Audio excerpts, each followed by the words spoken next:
Hello दोस्तों।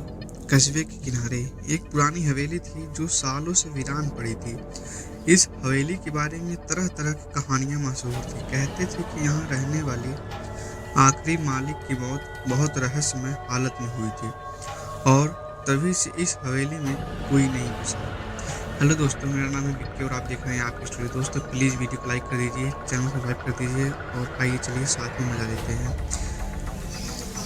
आस पास के लोग कहते थे कि रात के समय वहां से अजीबोगरीब आवाजें आती हैं और कुछ लोगों ने वहां किसी छाया को भी देखा है। यह हवेली कस्बे के लोगों के लिए एक खौफनाक जगह बन चुकी थी। राहुल, जो कस्बे में नया नया आया था, इन कहानियों पर यकीन नहीं करता था। वह एक पढ़ा लिखा लड़का था और उसे भूत प्रेत जैसी चीजों पर विश्वास नहीं था। एक दिन उसके दोस्तों ने उसे हवेली की कहानियां सुनाई और उसे वहां रात बिताने की चुनौती दी। राहुल ने इसे मजाक समझते हुए चुनौती स्वीकार कर ली। वह दोस्तों को दिखाना चाहता था कि वह सब मन गढ़ंत बातें हैं। राहुल ने अगले ही दिन रात के समय हवेली में जाने की तैयारी कर ली। दोस्तों ने उसे सावधान रहने की सलाह दी, लेकिन वह हंसी में उड़ गया। रात करीब 10 बजे राहुल अपने बैग में एक टॉर्च, कुछ खाने पीने का सामान और एक किताब लेकर हवेली की ओर चल पड़ा। हवेली काफी पुरानी और जर्जर हो चुकी थी। दरवाजे टूटे हुए थे, खिड़कियों के शीशे बिखरे हुए थे और हर तरफ धूल की मोटी परत चढ़ी थी। हवेली के चारों ओर घना अंधेरा था, लेकिन राहुल ने बिना डरे दरवाजा खोला और अंदर चला गया। हवेली का आंतरिक भाग और भी ज्यादा डरावना था। दीवारों पर पुराने चित्र लगे थे और जो सब धुंधले और फटे पुराने हो चुके थे।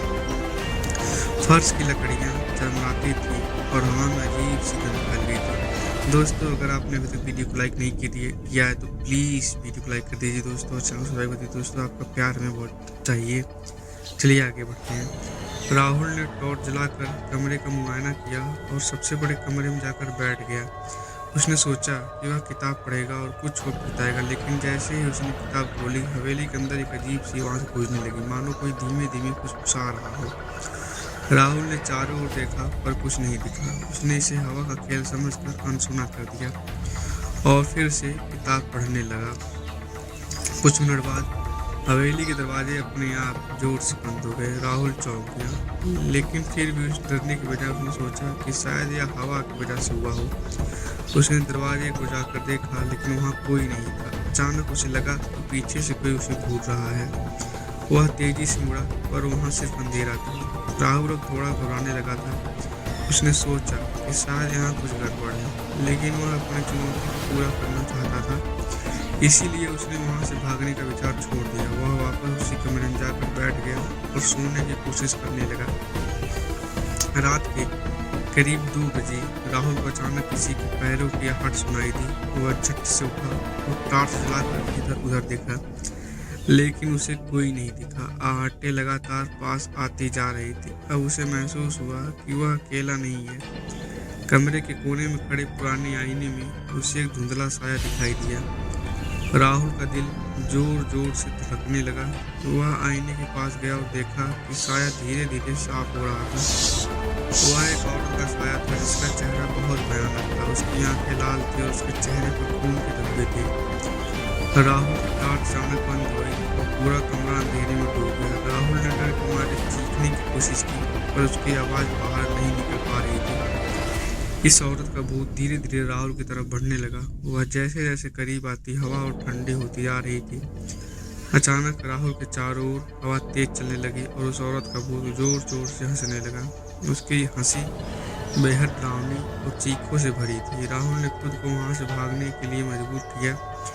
वह दरवाजे की तरफ भागा, पर दरवाजा अपने आप बंद हो गया। राहुल ने जोर लगाकर दरवाजा खोला और बाहर भाग निकला। वह बिना पीछे मुड़े सीधा अपने दोस्तों के पास पहुंचा। जब उसके दोस्तों ने उसे देखा तो वे हैरान रह गए।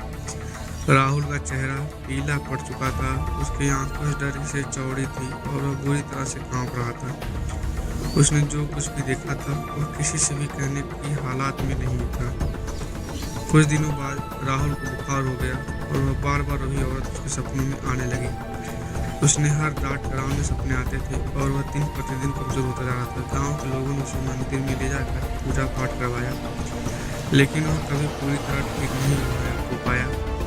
कस्बे के लोग इस घटना के बाद से हवेली को पूरी तरह छोड़ चुके थे। किसी ने फिर कभी वहां जाने की हिम्मत नहीं की।